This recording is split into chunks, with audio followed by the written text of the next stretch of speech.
నమస్తే. ప్రజెంట్ మనం జీడిమెట్ట police station దగ్గర ఉన్నాం. ఇలా ఉదయం జరిగినటువంటి సంఘటన మన అందరికీ తెలుసు. ముఖ్యంగా ఆ ప్రేమ మత్తులో ఉన్నటువంటి ఆ యువతి ఏదైతే తేజశ్రీ ఉందో తల్లిని అతి కిరాతకంగా ప్రియుడితో కలిసి చంపిందన్నటువంటి వార్త బలంగా వినపడతా ఉన్నది. ముఖ్యంగా ప్రియుడితో పాటు ప్రియుడి సోదరుడైనటువంటి వ్యక్తితో ఒక పక్కన తేజశ్రీ కన్న కూతురునే హతమార్చడం జరిగింది. ముఖ్యంగా దీంట్లో చాలా ట్విస్ట్ కూడా ఉండడం జరిగింది. ఇంకెవరెవరు సంబంధించినటువంటి హత్యలో పాల్గొన్నారు, ఏ విధంగా చంపిలన్నటువంటి దానిపైన కూడా ఇంకా దీనిపైన ఇంకా చర్చ నడుస్తూ ఉంది. ఒక పక్కన ఆమె అంజలి అనేటువంటి తల్లి ఎవరైతే ఉన్నారో అంజలి, ఆమె సంస్కృత సారథిలో ఆమె జాబ్ చేస్తూ ఉన్నారు. మొన్న ఆరు నెలల క్రితమే భర్త కూడా చనిపోవడం జరిగింది. మరో పక్కన ఆ తల్లిని కూడా ఇప్పుడు ఈ రోజు ఉదయమే ఆ కన్న కూతురు కూడా కన్న తీర్చినటువంటి ఈ సంఘటన కూడా కనపడతా ఉంది. ఒకసారి ఆ బంధువులతో కూడా మాట్లాడేటువంటి ప్రయత్నం చేద్దాం. అసలు ఏం జరిగింది ఏందన్నటువంటి విషయాలను కూడా ఒకసారి తెలుసుకున్నటువంటి ప్రయత్నం అయితే చేద్దాం. వాళ్ళ చిన్న కూతురు ఉంది, ఒకసారి మాట్లాడదాం. ఏంటిదమ్మా, ఏం జరిగిందమ్మా ఇలా ఉదయం ఏం జరిగింది? అసలు ఎందుకు మీ అమ్మను ఎవరు చంపిల్లని చెప్పేసి అనుకుంటాం? నేను బయటికి పోయి ఉండే మా అమ్మ వెళ్ళమంటే సాయంత్రం స్కూల్కి వెళ్ళి వచ్చినాక 5కి వెళ్ళినాక ఆ అక్క లేదు, ట్యూషన్కి వెళ్ళిందని వాళ్ళ మదర్ చెప్పింది. సరే అని చెప్పేసి నేను ఇంటికి వస్తుంటే మళ్ళీ నాకు అక్క బయటకు వచ్చింది. అయితే నేను అప్పుడు బయటకు వెళ్ళినప్పుడు వీళ్ళు వచ్చి ఏం చెప్పారంట, బెదిరించారంట మమ్మీకి. ఈ శివ వాళ్ళ తమ్ముడు వచ్చి ఇట్లా బెదిరించారంట, నువ్వు రేపు అదేంది కోర్టులో వచ్చి ఏమన్నా చెప్తే నేను చంపేస్తా ఉంచం నిన్ను అన్నారట. మమ్మీ చెప్తుంది కదా ఇంకా. కోర్టుకి ఎందుకు? కోర్టు ఏంది ఇంతకుముందు ఏమైనా కేసులేనే? అంటే అక్కని తీసుకెళ్ళిపోయింది ట్యూస్డే రోజు. అయితే తీసుకొచ్చి రిమైండ్లో పెట్టిరానండి.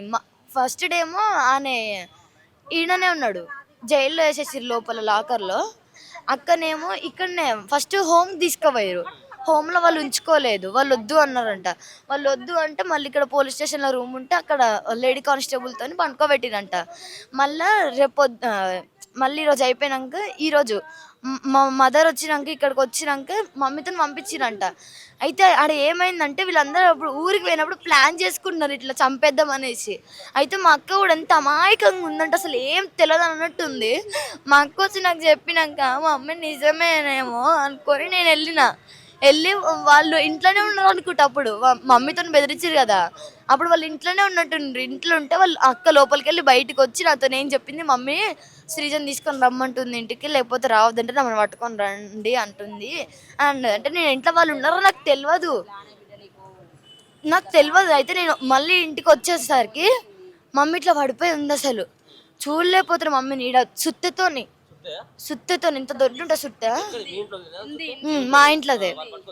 అంటే కొబ్బరికాయ కొట్టడానికి మేము పెట్టుకున్నాం, దాన్ని తీసుకొని ఇక్కడ కొట్టిర్రు గట్టిగా. ఇక్కడ మొత్తం ఇట్లా వాసిపోయి మొత్తం పలిగి ఈడ బ్లడ్ లిప్స్కి బ్లడ్, మొత్తం వెనకాల బ్లడ్. అంటే వెనకాల కూడా కొట్టిరు. దాంతో కొడితే అయినా కూడా మమ్మీ ప్రాణాలతోనే ఉంది, ఇంకా ప్రాణాలతోనే ఉంది. అంటే డైనింగ్ టేబుల్ పైన ఉన్న వస్తువులన్నీ కింద పడేసిరు. అంటే డౌట్ రావాలి మా అమ్మే పడ్డదని చెప్పేసి అని అన్ని కింద పడేసి మొత్తం ఆగమాగం చేసిరు ఇల్లంతా. అయితే నాకు ఏమనిపించింది అంటే మా అమ్మ చేతికి నా బ్రాస్లెట్ ఉండే, అది ఎంత టైట్ ఉంటుంది అంటే నాకే టైట్ ఉంటుంది, అది మా అమ్మకి ఇంకా టైట్ ఉంది. అంత టైట్ బ్రాస్లెట్ ఎవరికి పీకినా రాదు. అలాంటిది మా మమ్మీ ఆడ పడిపోయి ఉంటుంది, ఫ్రిడ్జ్ దగ్గర ఎట్లా పడింది అంటే ఇప్పుడు పోలీసు వాళ్ళు నిర్లక్ష్యం చేస్తేనే కదా ఇప్పుడు మమ్మీ ప్రాణాలు పోయినాయి. అలా సరే రిమాండ్ నుంచి ఎందుకు వదిలిర్రు వాళ్ళు? ఇప్పుడు కోర్టు రోజు వరకు ఉంచొచ్చు కదా, ఆయన మొన్న వదిలేసిరంట. ఆ ధైర్యంతో మా అక్క ధైర్యం తీసుకొని ముగ్గురు కలిసి చంపేసిరు మా అమ్మని. వచ్చేసరికి ప్రాణాలతో ఉన్నది కదా, మరి మీ అమ్మని మళ్ళీ ఏమన్నా దాకానికి హాస్పిటల్కి ఏమైనా పంపించడం ప్రయత్నం చేసినవా? నన్ను ఏం మాట్లాడలే సార్, వాళ్ళు పిఎస్కి ఫోన్ చేస్తాడు, ఫోన్ చేయలే, భయపెట్టిరు ఏమని మమ్మీకి ఇట్లా ఏమన్నా వదిలేస్తారు, ఇట్లా మనల్ని తీసుకుపోయి ఏదో హాస్టల్లో వేసేస్తారు అని ఫుల్ భయపెట్టించింది. ఎవ్వరికి ఫోన్ చేయలే, ఎవరితో మాట్లాడి. మీ అమ్మ ఆ స్థితిలో ఉన్నప్పుడు మీ అక్క గానీ ఇప్పుడు శివ గానీ ఇంట్లోనే ఉన్నాడు అప్పుడు? ఉన్నాడు. ఏమని చెప్తున్నారు మరి? ఏం జరిగిందని అడిగినప్పుడు ఏం చెప్పిండంటే, నేను మీ మమ్మీని బతికిస్తా, మీ మమ్మీకి ఏం కాదు, మిమ్మల్ని నేను చదువుకుంటా, మీరు మాతోనే ఉండాలి, మీకు ఏం కాదు అని వాళ్ళ అమ్మమ్మకి ఫోన్ చేసిండు.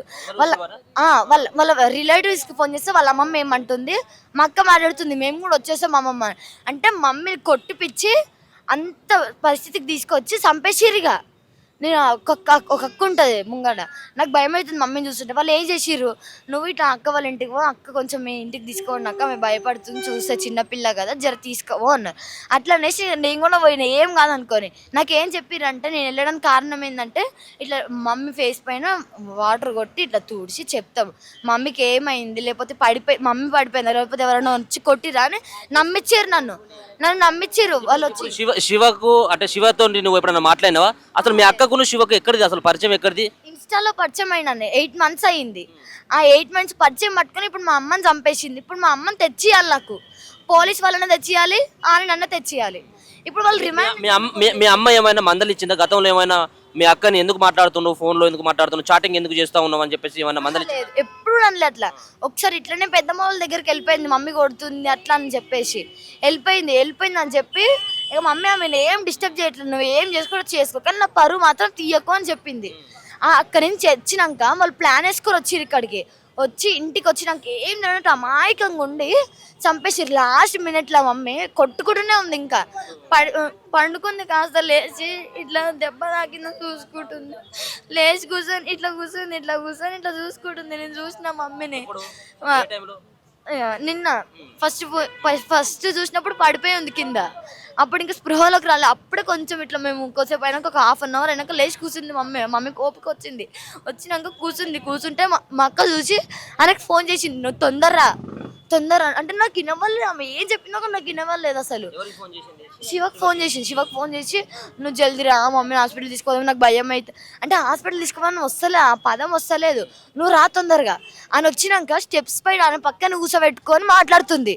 అమ్మ లోపల పరిస్థితులు ఉంటే పక్కన కూర్చోబెట్టుకొని మాట్లాడుతుంది. నేను అన్న నీకు ఇప్పుడు మమ్మీ కేసు పెట్టిందని చెప్పేసి నువ్వేం చేయవు కదా అన్న. నాకు ఈ డౌట్ వచ్చింది. అయితే నన్ను ఏం చేసారు, అక్క వాళ్ళ ఇంటికి పంపించి మమ్మీ డ్యూటీ చున్నీతోని మా మమ్మీ చున్నీ తీసుకొని ఆయన చేతికి ఇచ్చిందంట. ఆయన చేతికి ఇస్తే పోయిరంట. మమ్మీ కూర్చుంది కదా, మమ్మీని పట్టుకొని ఇట్లా గొంతుకేసి టైట్ అంటే ఇక మమ్మీ చనిపోయినాక ఇట్లా వదిలేసి ఇట్లా పడిపోయింది మమ్మీ. అంతే, ఉలుకులేదు పలుకులేదు. నా దగ్గరకు వచ్చినప్పుడు వాళ్ళు వెళ్ళిపోయారు, శివ వాళ్ళు వెళ్ళిపోయారు, మమ్మీని చంపేసి వెళ్ళిపోయారు వాళ్ళు. ఎప్పుడు వచ్చి చూసినావు మళ్ళీ బెడ్ మీద చనిపోయిన తర్వాత? ఎప్పుడు వచ్చి చూసినావు? అక్క చెప్పింది నాకు వచ్చి ఏమని, నువ్వు ఎప్పుడు ఏమంటావు చెప్పమ్ములు అన్నది. వచ్చి లోపల కూర్చుంది, అసలు ఏం చెప్తే మమ్మీ ఫోన్ పట్టుకొని వచ్చింది లోపలికి. మాకు ఏం అర్థం కావట్లేదు. వాళ్ళు అన్నారు 12 అవుతుంది, పిఎస్కి ఫోన్ చేద్దాం. నేను కూడా అన్నా పిఎస్కి ఫోన్ చేద్దాం, మమ్మీ బతుకుద్ది అంటే లేదు, ఇప్పుడు మమ్మీ లేకపోతే నువ్వు ఎవరి దగ్గర ఉంటావు అంటే ఫిక్స్ అయిపోయింది చంపేస్తా అని ఫిక్స్ అయిపోయింది. అంటే అంటే చుట్టాలు ఉంటారు, అత్తమ్మ వాళ్ళ కూతుర్లతో చాటింగ్ చేసిందంట, మా డాడీని చంపేసింది అంటే. డాడీ వాళ్ళు అప్పుడు అంటే ఇష్యూస్ ఉండేది చిన్నవి అప్పులతోనే, వాటి వల్ల ఊరేసుకొని చచ్చిపోయిండు. దానికి మా అక్క ఏముందంట, మొన్న ఆమెతో చాటింగ్ చేసిందంట మా అత్త వాళ్ళ కూతురుతో, ఏమనేసి నా అయ్యని చంపింది కదా, నేను మా అమ్మని చంపేస్తాను నేను అన్నంట. ఆ చాటింగ్ ఉందంట, ఇప్పటికి ఉందంట. మా పెద్దమ్మ వాళ్ళు చెప్పారు నాకు, ఆ చాటింగ్ ఇప్పటికీ ఉందంట. అసలు ఆయన రిమాండ్ ఎందుకు వదిలిర్రు, అసలు ఏం అవసరం వచ్చిందని. ఇప్పుడు వాళ్ళంతా నిర్లక్ష్యం చేసిర్రు. ఇప్పుడు ఒక ప్రాణం తెచ్చియగలరా, ఒక ప్రాణాన్ని తెచ్చియగలరా, ఇప్పుడు ఒక అమ్మని తెచ్చియగలరా? నేను ఇప్పుడు ఏం చేయాలో నాకు అర్థమవుతలేదు. మీరేమైతారు? అంజలికి ఏమైతారు? నాకేం తెలుసు సార్. మీకు 10:30-11 కూడా అమ్మ చనిపోయిందని చెప్తలేరు నాకు. అదే పెద్ద బిడ్డ ఫోన్ చేసి అమ్మ ఏడున్నావు పెద్దమ్మ అన్నది. ఎవరు నువ్వు అన్న, నేను డింపు నువ్వు అన్నది. ఎందుకు చేసినావు ఫోన్ అన్న. అమ్మ మా అమ్మ కింద పడ్డది, లేస్తలేదు రావా అన్నది. అంటే ఏమన్నా మీ అమ్మ మందుకి ఇట్లా తాగిందా చావడానికి, మరి ఎందుకు కింద పడిపోయింది, నడు నొప్పి ఉంటుందా, మీ అమ్మకైతే ఏం జరగదు కదా అని నేనన్నా. లేదు నువ్వు రా, నువ్వు వచ్చినాక చెప్తా అన్నది. నేను వచ్చినాక నువ్వు చెప్పుడు ఏందే, ఫోన్ పెట్టే అన్న. అనగానే ఫోన్ పెట్టేసింది. సెకండ్ మళ్ళీ ఫోన్ చేసిళ్ళు. ఈ అమ్మాయి మాట్లాడింది, అమ్మ పెద్దమ్మ నేను అమ్ముల్ని మాట్లాడుతున్నా, మీ చెల్లె కదా, నువ్వు ఒక్కసారి రావా ప్లీజ్ అమ్మ, నువ్వు రామ్మా అని ఏడ్చింది. సరే బిడ్డ ఏంది చెప్పురా అంటే, అమ్మ 2 hours అయిపోయింది, అమ్మ కింద పడిపోయి లేస్తలేదు, అమ్మ హాస్పిటల్ తీసుకుపోదాం అమ్మని అంటే సరే బిడ్డ వస్తానని మేము ముగ్గురం, ఇద్దరు కూతురు నేను రాత్రి 10-11:30కి బయలుదేరి నేను కలవతి నగర్కి వచ్చిన, ఇక్కడికి షాపూర్కి వచ్చిన. నేను వచ్చేటప్పటికి సిఐ గారు, పోలీసులు, అంబులెన్స్, 108 అన్నీ వచ్చినాయి. వాళ్ళు మేము ఒకటేసారి వచ్చినాం. వచ్చి చూసరికి చెల్లె చనిపోయిందమ్మా మీ చెల్లె అన్నారు. సార్ మా చెల్లె చనిపోలేదు, పండుకొనే ఉన్నదని అన్న. లేదమ్మా మీ చెల్లె చనిపోయి 2-3 గంటలు అయిపోతుంది అంటారు. అమ్మో లేపుతారా చూద్దాం మా చెల్లెని చూసి నన్ను లోపల పోనీ అంటే సార్ ప్లీజ్ దండం పెడతా అంటే కూడా నన్ను లోపల పోనీ అయితే తాళం పెట్టేసిళ్ళు. తర్వాత బయటికి తీసుకొచ్చి చెల్లెని ఒక దాంట్లో బ్యాగులు చెద్దర్లు వేసుకొని బయట తీసుకొస్తే ఇట్లా ఉరి పెట్టినట్టు ఉంది, ఇట్లా సుత్తతో బాగులో కొట్టినట్టుది. ఇవన్నీ ఇట్లా కమిలిపోయినాయి ఎక్కడికక్కడికి. చెల్లె మన స్ప్రోలోనే లేదు, అసలు చల్ల పడిపోయి పీల్చుకపోయి ఉన్నది. సార్ ఏమైందని అంటే అమ్మ నువ్వు డిస్టర్బ్ చేయకిడ గలీలా ఆగు, కొంతసేపు ఆగు, ఏడవక అంటారు. ఎంతసేపు నా ఎమ్మటే ఉందా పిల్ల, ఒక మాట చెప్తలేదు. అమ్మ ఇట్లా జరిగిందని ఏం చెప్పలే.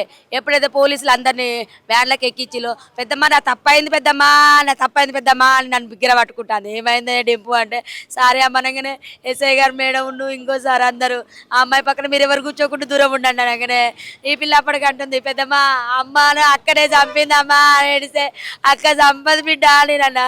తర్వాత ఇక్కడికి వచ్చినాక ఒప్పుకుంటుంది. ఫస్ట్ పిలిచిందంట వాడిని, మా అమ్మ పూజ చేస్తుంది రా, మన ఇద్దరికి అడ్డు ఉన్నాడు వీడు, మా అమ్మని చంపేసే మనం వెళ్ళిపోదామని చెప్పిందంట.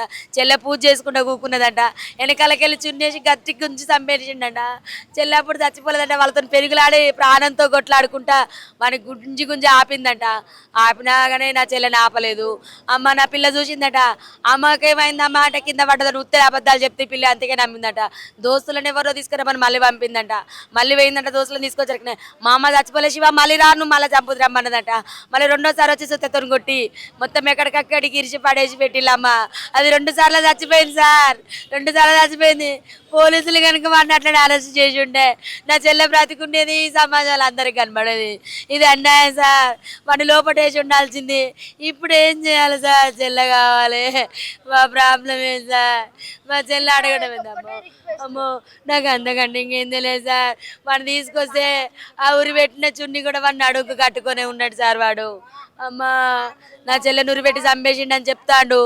అమ్మ అప్పటిదప్పుడే పట్టుకొచ్చి లోపటేసిల్లమ్మో. వాని చేతి దొరకనియలేదు సార్. మన అమ్మ కూడా ఉన్నది. మన అమ్మ సవాల్ చేసిందట, నేను ఎత్తుకపోతే పిల్ల నిన్ను కొట్టన్నదంట. వాళ్ళు 3 వచ్చిళ్ళంట. వాళ్ళు ఇంకొకటి ఎక్కడ రాసుకున్నారు, ఇద్దరే కెమెరాలో పడ్డారు, ఇద్దరే పట్టుకొచ్చిళ్ళు. వాళ్ళ అమ్మ కూడా సార్, అమ్మో చిటికలేసి బెదిరించిందట సార్. మాకు న్యాయం కావాలి సార్, ఈ ఛానల్ అందరికీ దండం పెడతాను, మాకు న్యాయం కావాలి సార్, మా చెల్లెకి న్యాయం జరగాలి. ఇది అన్యాయం సార్, ఇది ఇటువంటి ఇంకెవరు జరగొద్దు. అమ్మో మా అమ్మ ఏం మాట్లాడాలి. ఏడుంటావమ్మా మాట్లాడా? బిడ్డ దగ్గర ఉంటా సారు, నా బిడ్డల దగ్గర 2 బిడ్డల దగ్గర ఉంటా. నా పెద్ద 4 బిడ్డ దగ్గర పోతాను అంటే ఫోన్ నెంబర్ లేక నేను నా ఫోన్ నెంబర్ దొరకక వస్తలేను. నా ఫోన్ నెంబర్ నాకు ఇస్తలేరు సారు. నా బిడ్డ నాకు దొరకలే. 2 సంవత్సరాలు ఆ బిడ్డ కానీ రాక ఇక మాట్లాడతా బిడ్డతోటి అని రోజు ఎడతానా. నీ కాలు మొక్క సారు, నీ కళ్ళ పెడతా, నేను తల్లిని సారు, నేను అంజలమ్మను.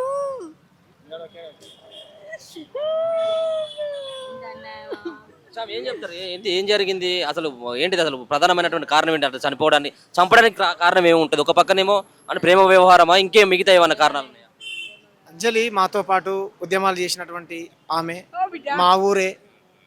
మాతో పాటు అనేక సామాజిక ఉద్యమాల్లో పాటలు పాడి రాష్ట్ర రోగులో పాల్గొన్నటువంటి గొప్ప నాయకురాలు. మనం చూస్తాం ఆమె పేరుతో మీరు యూట్యూబ్లో కొట్టిన దళిత ఉద్యమాలలో, బహుజన ఉద్యమాలలో, తెలంగాణ ఉద్యమంలో ఉన్నది. ఇప్పుడు ఆమె సాంస్కృతిక సారథిలో ఉద్యోగం కూడా చేస్తూ ఉన్నది మా మహబూబాబాద్ జిల్లా నుంచి.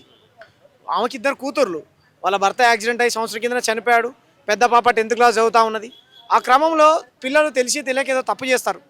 దాంట్లో భాగంగా వాళ్ళ కుటుంబంలో సమస్య వచ్చినప్పుడు స్థానిక పోలీస్ స్టేషన్కి వచ్చి మా అమ్మాయిని ఒక అబ్బాయి వేధిస్తూ ఉన్నాడు ప్రేమ పేరుతోని. మా అమ్మాయి కూడా తనని ప్రేమించిందో లేదో తెలియదు, అది ఇన్వెస్టిగేషన్లో పోలీసు వాళ్ళు చెప్పాలి. పోలీస్ స్టేషన్కి వచ్చి కంప్లైంట్ చేస్తే వాడి మీద ఎఫ్ఐఆర్ అయినందుకు తెల్లారి కోర్టులో గనక ఈమె వెళ్ళి సాక్ష్యం చెప్తే వానికి శిక్ష పడుతుంది అనే ఉద్దేశంతో వాడు ఇంటికి వచ్చి చంపాడంటే పోలీసు వాళ్ళు ఏ రకంగా కౌన్సిలింగ్ చేసి ఉంటారు? వాళ్ళు ఇప్పుడు నేరస్తును చేయాల్సిన రీతిలో కౌన్సిలింగ్ చేసి ఉంటే కనుక మళ్ళీ వచ్చి నేరం చేసేవాడా? ఏకంగా కంప్లైంట్ ఇచ్చినటువంటి వ్యక్తి ఇంటికే వచ్చి కంప్లైంటర్నే చంపిపోయాడంటే స్పష్టంగా ఇక్కడ పోలీసుల నిర్లక్ష్యం కనబడతా ఉందా లేదా? ఆ చిన్న పాప ఇంతకుముందు మీరు వీడియో తీసుకొని మాట్లాడారు, ఆమెకు తండ్రి లేడు, తల్లి లేదు, వాళ్ళ పెద్దమ్మ చిన్నమ్మలు వాళ్ళ పనులలో వాళ్ళు ఉంటారు, వాళ్ళ పిల్లలు వాళ్ళ సంసారం ఉన్నది. ఇప్పుడు ఆ పిల్లలు ఎవరు రెస్పాన్సిబిలిటీ? ఈ ప్రభుత్వ నిర్లక్ష్యం, పోలీసుల నిర్లక్ష్యం. తక్షణమే ఆమె పేరు మీద 50 లక్షల రూపాయలు ప్రభుత్వం ఫిక్స్డ్ డిపాజిట్ చేసి ఆ పిల్ల భవిష్యత్తుని ప్రభుత్వమే కింది నుంచి పైదాకా మొత్తం చూసుకోవాలి. అంత్యక్రియల నుంచి మొదలు పెడతాం, జీతాంతం చిన్న పాపనామో చూసుకోవాలి. పోలీసుల నిర్లక్ష్యం కాదా? ఇదే ఎమ్మెల్యే కూతురో ఎంపీ కొడుకో ఇట్లా చేసిన పోలీస్ స్టేషన్ కూడా ఏ రకంగా కౌన్సిలింగ్ ఇస్తారు? అంటే ధనవంతునికో న్యాయం, పేదలకో న్యాయం. పోలీసులు చేయాల్సినటువంటి స్టైల్లో వానికి కౌన్సిలింగ్ ఇవ్వకపోవడం వల్లనే ఈరోజు నేరస్తులు ఇంటికి వచ్చి దుర్మార్గంగా కిరాతకంగా తలకాయ మీద సుత్తె పెట్టి కొట్టి చంపాడనంటే ఎంత ఎక్కడ బతుకుతున్నాం మనం? కన్న తల్లిని. ఏంటిది ఆమె బ్యాక్గ్రౌండ్ ఏంటిది? ఆమె సంస్కృత సారథిలో పనిచేస్తుంది, ఎన్ని సంవత్సరాలు పనిచేస్తూ ఉంది? వాళ్ళ కుటుంబ పరిస్థితి ఏంటి? ఆమె చాకలి కులానికి సంబంధించినటువంటి నాయకురాలు. మహబూబాబాద్ జిల్లాలో తన విద్యనంతా అక్కడనే అభ్యసించింది. 1 to 10th అక్కడే చదువుకుంది. ఇంటర్మీడియట్ డిగ్రీ కూడా అక్కడే చదువుకుంది. తెలంగాణ ఉద్యమంలో అనేక వేదికల మీద తెలంగాణ ఉద్యమంలో పాటలు పాడింది. సాంస్కృతిక సరదులు ఉద్యోగం చేస్తూ ఉన్నది. దళిత, బహుజన, ఎస్సీ ఎవరికి అన్యాయం జరిగినా 100 మంది పోలీసులకు కూడా నిలబడి అది కాదు సార్, బాధితురాలికి న్యాయం జరగాలి అని కొట్లాడుతుంది. తను పోలీస్ స్టేషన్లో కొట్లాడుతుంది, ప్రభుత్వ అధికారులతో కొట్లాడుతుంది. అంత ధైర్యవంతురాలు ఆత్మహత్య చేసుకుందంటే మేము నమ్మం. ఇది హత్య. ఈ హత్యల్ని కట్టడి చేయాల్సినటువంటి బాధ్యత ఎవరిది? పోలీస్ డిపార్ట్మెంట్ది. ఇదేనా పోలీస్ డిపార్ట్మెంట్? ఇప్పుడు ఇక్కడ ఉన్నటువంటి నిందితులు 2 ఉన్నారు, ఇంకా 3 ఉన్నారు అని చెప్పేసి వస్తూ ఉన్నాయి. నిజంగా ఎంతమంది ఉన్నారు దీంట్లో? వాళ్ళని పట్టుకొచ్చిన పోలీసు. ప్రధాన నిందితుడు ఎవరైతే ఇప్పుడు చంపినటువంటి వ్యక్తి ఉన్నాడో, నెలగండకు సంబంధించినటువంటి వ్యక్తి, ఆయన దాంతోపాటు వాళ్ళ తమ్ముడు ఉన్నాడంట, వాళ్ళ అమ్మ కూడా బెదిరించిందంట, వాళ్ళ కుటుంబ సభ్యులు కూడా బెదిరించారంట. వాళ్ళందరినీ మీరు పిలిచి కౌన్సిలింగ్ చేశారా? అవును, కేసు పెట్టింది, కంప్లైంట్ ఇది రైట్. వాళ్ళు మైనర్స్ అయి ఉండొచ్చు. మైనర్లకు మీరు ఏ విధంగా కౌన్సిలింగ్ చేయాలో మీ దగ్గర లేదా? నేరస్తులు నేరం చేస్తూ ఉంటే చూస్తూ ఊరుకోవాలా? 41 ఏదో నోటీసులు ఇచ్చి పంపించారంట. ఈరోజు కోర్టు ఉంది, వాడు ఇంటికి పోయి చంపాడు నిన్న. ఎంత ఈ రోజు ఉందా కోర్టులో? వాళ్ళు కోర్టు ఉంది, ఈ రోజు కోర్టు ఉంది వానికి. ఈరోజు వాడిని కోర్టులో ప్రవేశపెట్టాలి పోలీసు. కోర్టుకు ఎందుకు పోవాల్సినటువంటి అవసరం ఉన్నది? కోర్టులోకి వెళ్ళి ఇప్పుడు ఆ అమ్మాయి మీద, మా అమ్మాయిని ఈ విధంగా చేశాడని కేసు పెట్టింది కదా అంజలి. సో ఈ నేరస్తుడు ఎవడైతే ఉన్నాడో ఈమె వెళ్ళి గనక కోర్టులో సాక్ష్యం చెప్తే వాడికి శిక్ష పడింది. అందుకని ఆమె లేకుండా చేయాలనుకున్నారు. నేను స్థానికుని. ఆమె యాక్చువల్లీ మొన్న వాళ్ళ పాపని తీసుకొని వెళ్ళిపోయిండు. ఆ పోరాడు తీసుకొని పోయిండు నల్గొండకి 2 days బ్యాక్ అనుకుంటా. అబ్బాయి వాళ్ళ ఊరు. అక్కడ తీసుకొని వెళ్ళింది.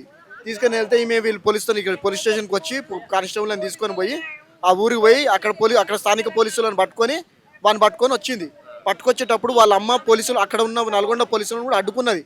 పోలీసులనే చంపేస్తాను వార్నింగ్ ఇచ్చిందంట. అక్కడ శివ వాళ్ళ అమ్మ పోలీసులకు వార్నింగ్ ఇచ్చిందంట. ఆ రోజు నాకు నైట్ వచ్చిన తర్వాత అంజలి నాకు ఫోన్ చేసింది, అన్న ఇట్లా అయ్యింది, ఇట్లా పోలీసులు కూడా వాళ్ళ అమ్మ ఇట్లా వార్నింగ్ ఇస్తుందని నాకు చెప్పింది. ఆమె చెప్పిన తర్వాత పోలీస్ స్టేషన్కి వచ్చినామంటే రాత్రి అంతా కూడా మేము పోలీస్ స్టేషన్లో ఉన్నది. అంజలి కూడా రాత్రి అంతా పోలీస్ స్టేషన్లో ఉన్నది. పోలీస్ స్టేషన్లో ఉంటే పోలీసులు కూడా రాత్రి అంతా నువ్వు కూడా ఇక్కడ ఉండాలమ్మా అని చెప్పారంట. ఆమె ఆ రోజు ఉన్నది. పోలీసు వాళ్ళు వచ్చారు, వాళ్ళని కూడా ఆ అమ్మాయిని ఆ బాబుని ఈమె అందరు కలిసి ఆ రోజు ఉన్నారు. మరి యాక్చువల్లీ నిన్న సాయంత్రం వరకు కూడా పోలీస్ స్టేషన్లో ఉంది అంజలి. మరి నిన్ననే వాళ్ళందరినీ అరెస్ట్ చేసి బయటకు పోకుండా ఉండనిచ్చునుంటే ఈరోజు ఆ పరిస్థితి వచ్చేది కాదు. ఎట్లా ఉండేది ఇప్పుడు ఆ పాప తేజశ్రీ అన్నటువంటి పాప బిహేవ్ ఎట్లా ఉండేది? అంటే గతంలో అబ్బాయి ఏమన్నా ఇంటికి వచ్చిపోయేదా, లేకపోతే ఇంటికాడ ఇట్లాంటి గొడవలు? ఇంతకుముందు నాకు తెలిసింది ఏంటంటే, నాకు ఒకసారి ఫోన్ చేసి స్కూల్లో సెల్ అలౌడ్ చేస్తున్నారు, ఈ సెల్ వల్లనే పిల్లలకి ప్రాబ్లమ్స్ వస్తున్నాయని చెప్పింది. అయితే ఆమె నా బిడ్డ అని చెప్పలేదు నాకు ఇట్లా సెల్ వల్ల ప్రాబ్లం వస్తుందన్న. ఒకసారి స్కూల్కి వెళ్ళి నేను అక్కడ స్థానిక లీడర్, ఆమె కూడా కాంగ్రెస్ పార్టీ నుంచి లీడరే, మహిళా లీడరు. అయితే ఆమె ఏం చెప్పిందంటే, అన్న ఇట్లా సెల్ వల్ల ప్రాబ్లమ్స్ వస్తుంది, సెల్ అలౌడ్ చేయమంటారు, వీళ్ళేమో సెల్ వల్ల వేరే పనులు చేస్తున్నాయి, నేను వెళ్ళి ప్రిన్సిపల్కి వాళ్ళకి చెప్పినా అని చెప్పింది. అప్పటికి నాకు తెలియదు. అయితే మొన్న కూడా జరిగింది ఏంటంటే, అన్న ఇట్లా పలానా వాళ్ళది వచ్చిందంటే నా బిడ్డ విషయం అని పరువుకి చెప్పుకోలేకపోగా మా ఇట్లా జరుగుతుందన్న ఒక పలానాల విషయం వచ్చింది. రాత్రంతా కూడా మమ్మల్ని పోలీసులు నన్ను కూడా ఉండమని చెప్పారు. నేను ఎందుకు ఉండాలన్నా, వాళ్ళని అప్పచెప్పినా కదా, వాళ్ళు ఉండాలి కదా, నేను వెళ్ళి ఫ్రెష్ అప్ అయి వస్తా, రాత్రి తెల్లారి జామున 5 అవుతుంది, నన్ను వదులుతలేరు, నన్ను కూడా ఉండాల్సిందని చెప్పి నన్ను తిడుతున్నారు అని చెప్పి నాకు చెప్పింది.